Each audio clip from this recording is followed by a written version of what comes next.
ሰላም እንደምን አላችሁ የተወደዳችሁ አድማጮች። ዛሬ ደግሞ በአዲስ ርዕስ መጥቻለሁ ማለት ነው። ስለ አርሰናል የዝውውር መረጃ ይዤላችሁ መጥቻለሁ።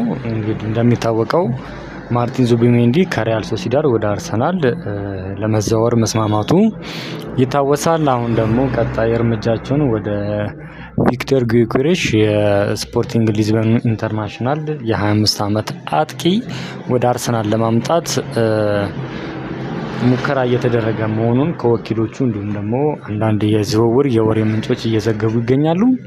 እንግዲህ እንደሚታወቀው ስፖርቲንግ ዳይሬክተር ከቀጠረ በኋላ አርሰናል ቆራጥ የሆነና ደፋር የሆነ እርምጃዎችን እየወሰዱ ይገኛሉ። ይህን ተከትሎ እንግዲህ በአርሰናል ደጋፊዎች ዘንድ በዘንድሮ የውድድር ዓመት ልባቸው መሰበሩን ተከትሎ አርቴታ ለራሱም ለደጋፊውም ለተጫዋቾቹም እንዲሁም ደግሞ ለራሱም ሲቪ ሲል ይህንን የዝውውር መስኮት በአግባቡ መጠቀም ይገባቸዋል ማለት ነው። ይህንን በማስከተል ነው እንግዲህ ማርቲን ዙቢሜንዲ ገና የዝውውር መስኮቱ ሳይከፈት ከአንድ ወር በፊት ይህን ዝውውር ማጠናቀቅ የቻሉት ማለት ነው።